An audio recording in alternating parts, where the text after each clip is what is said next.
Today I'm going to share with you guys how to mix and apply colors by using different types of brushes, also using your water and your paper towel, and using basically just the three primary colors to mix all of the other colors on the color wheel.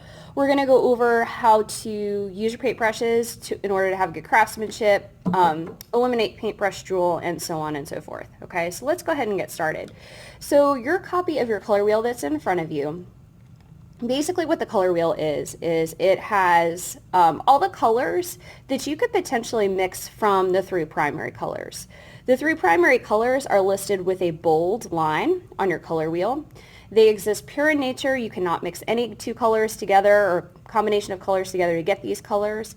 They are yellow, red, and blue. So if we run out of them in class, we're kind of stuck. So from these three colors, you can mix all the other colors on the color wheel, okay? But you can't mix any colors together to get yellow, red, and blue because they are primary. So what we're going to go ahead and do is we're going to plug those in first. And before we do that, I want to share with you a couple things. I have two paintbrushes here. These are what I call my expensive paintbrushes because they have this little tiny like rubbery grip.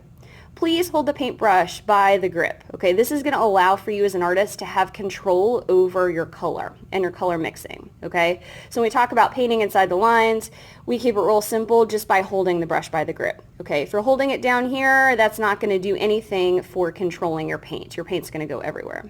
Right now I have two different brushes. They're both considered small. The number or the size of the brushes is located right here. These would basically be a smaller number brush.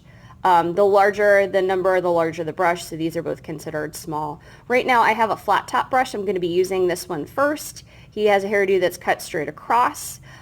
He is great for straight lines and angles, also a larger curve, aka circles. So I'm going to use this as an application brush in just a second. This is what I call a point brush. It's actually a round brush. I call it a point because it comes to a point and I feel like I can call him whatever I want. So he is going to be what I call our smidgen brush.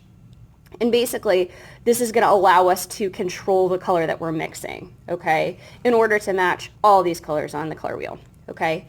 So what I'm going to do right now is, using my flat top brush, I am going to pull from these three primary colors. Now note about the paint palette right here.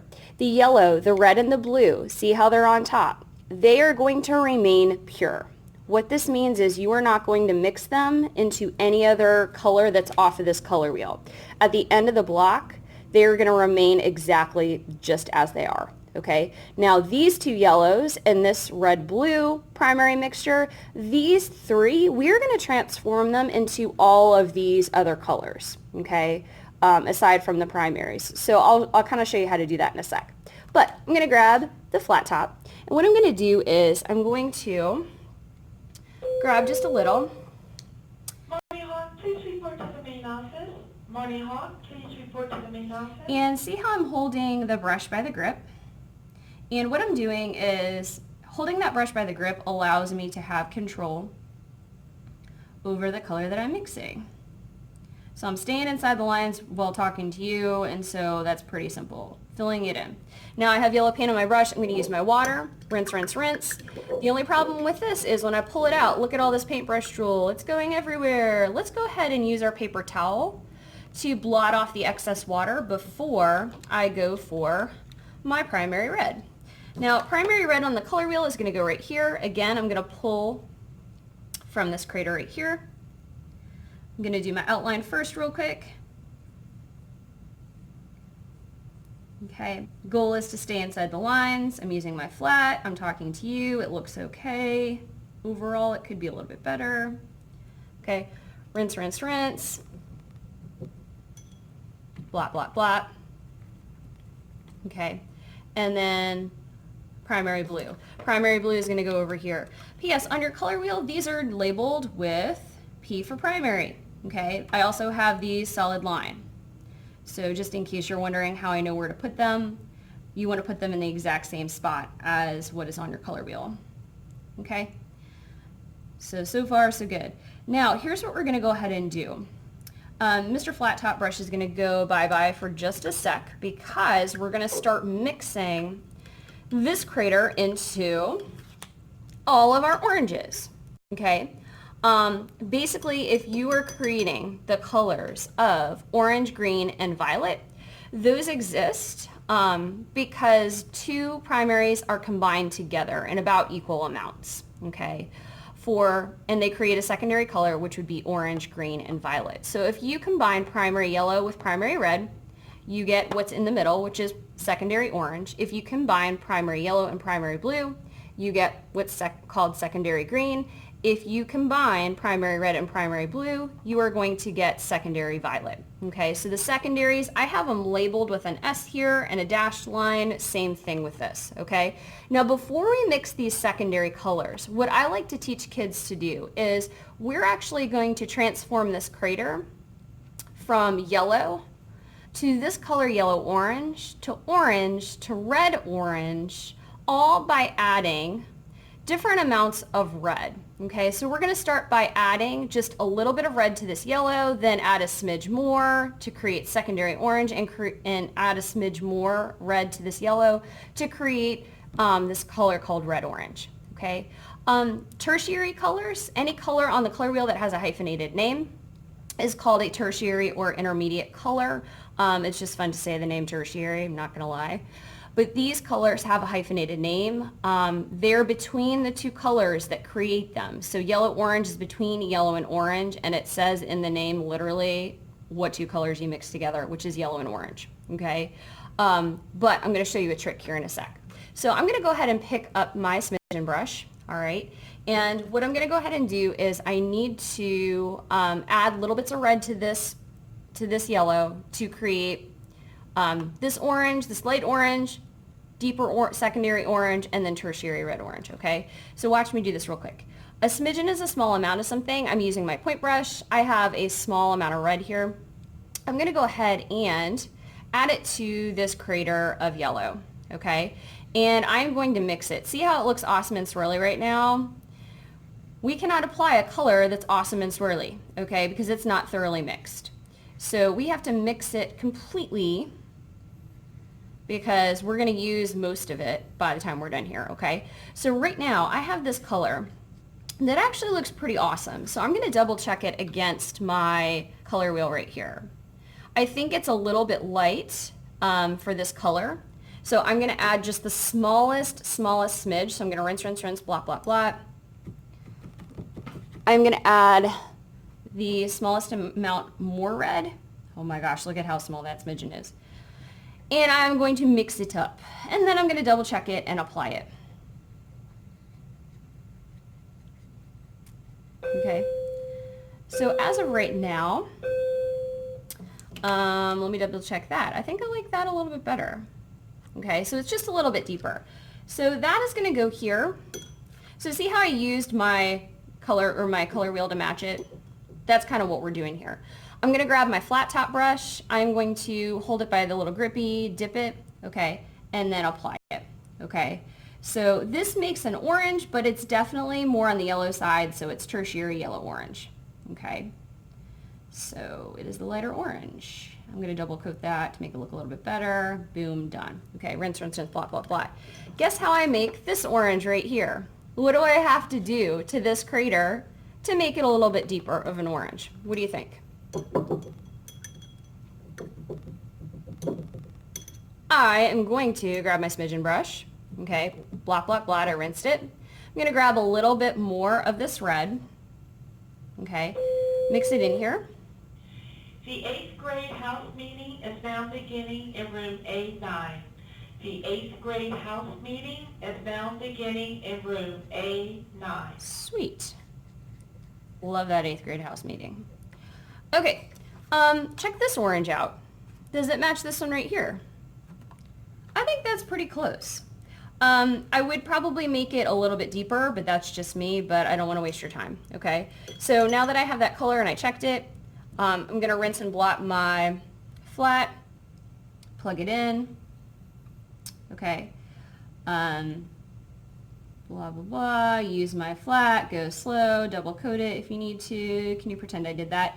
And for this red-orange, guess what you're probably going to do to this? You're going to grab this smidgen brush, okay? In this crater, you're going to go boink, add more red to it, and you're going to deepen it to become red-orange and apply it with your flag. I'm not going to waste your time and do that. I wanted to share with you how to mix the colors for the other crater. So this yellow is actually going to become all of our greens, okay? And we basically mix greens by adding little bits of blue to the yellow. P.S. Side note, we always start with the lightest color as the base and add the darker one in through the smidgen method, just so that you as the artist can control your color, okay? Think about this. If we were to start with the blue and add the yellow in, we would be wasting so much paint because that blue is so dark, okay? So we're always going to start with the lightest color as the base and add the darker one in. Ooh, this is looking fun. It's kind of like a neon-y color. So right now this is not quite deep enough for my tertiary yellow-green. So I'm going to add a little bit more. Mix, mix, mix. Remember, if it looks swirly, no good, okay? So mix this thoroughly, and that actually looks pretty rockstar amazing right there. Nice. Okay, I think this is a little bit better. It's not quite perfect, but very close. Okay, so I matched it. I'm going to go ahead and rinse this brush, make sure I get the paintbrush rule off, and apply. Okay, so I'll go ahead and apply that there. Okay. Pretend I did that. For secondary green, okay, see how dark secondary green is. You're going to need a heck of a lot more blue to transform this into secondary green. So I'm going to grab a slightly bigger smidge, mix it up. See how it looks swirly and awesome? Keep going. Just keep mixing. All right. Right now, this looks like an amazing green. Definitely like not this secondary green. So guess what I have to do? Rinse, rinse, rinse, blot, blot, blot. Grab some more. Okay. And again, mix thoroughly because it doesn't transform all the way. Right away. Okay. So see how we're rapidly approaching secondary green? Question for you all. Does this match? No. So more blue. Okay. So that's how you would mix that secondary green. For blue-green, guess what? More blue goes in there. I want to share with you guys the trickiness of the violets. So as of right now, I have kind of a rebellious move here. So violets are the hardest color to mix, okay? And here's the reason why, in my opinion. The color of the violet and how it matches the violets on here is largely contingent upon this blue. I used to give kids a darker version of this blue, and they were never able to achieve these violets because the violet was so dark it almost looked black. So this violet here, we're using a slightly lighter blue. It should give you a color that matches a little bit more of this. This violet here is a 50-50 split between the red and the blue. Okay, so primary red and primary blue is going to give you secondary violet. I have given you 50-50, about half red, half blue to mix this color. And then what we're going to do is test it against here, and then you can swing it both ways. So if you add a smidge more red to this, you should in theory get a red violet. If you add a little bit more blue to this, you should get your blue violet. Okay, so let's see what we got real quick. Smidgen brush, I'm going to use it as my mixing brush. Let's see. Ooh, that looks awesome. Let's see what we have here. So as of right now, can't judge it yet because I haven't mixed it thoroughly. Look, I'm not following my own rule. Oh my gosh. Okay. That actually looks kind of cool. Wow. How pretty. It looks very grapish. Okay.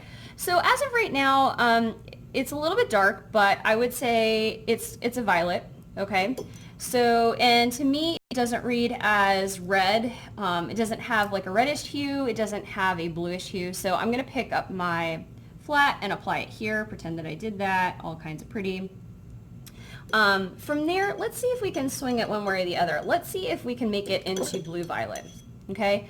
How am I going to make this violet into blue violet? What do you think I should add to the crater? Let's add some blue. And I'm going to be generous with the blue because this is a very dark color. P.S. If I were to give you red as the base, because I think red is maybe a little bit lighter perhaps, and add blue in, we would be here, oh my gosh, we would be here forever. So that's kind of why I put it in the palette that way for you.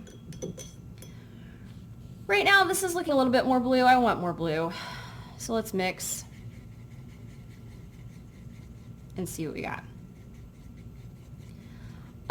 As of right now, it's definitely becoming a little bit more blue. I don't know how it's going to match my color wheel. Yep, we're heading that way. Okay, so this is a little bit more blue on the blue scheme of things. But you kind of get the idea, all right? So once you have some of the colors over here, your color key asks for your 3 primaries. So you're going to write them and plug them in. See how they remained pure? I told you so, all right? You're going to plug them in right there. These 3 are currently sort of secondary, right? So you have secondary orange, secondary green, and secondary violet. Boom, plug those in here. You still have your pure primaries that you can plug in. So what 2 colors make orange? Yellow and red. You know that because they're on either side of that orange. So those 2 go together to make that one. What about secondary green? Okay, so right here. What's on either side? What 2 primaries are on either side? Yellow and blue. What about secondary violets? Okay, what 2 primaries are on either side? For secondary violet, red and blue. Okay, so give this a shot. Good luck to you guys. Let me know if you need any help.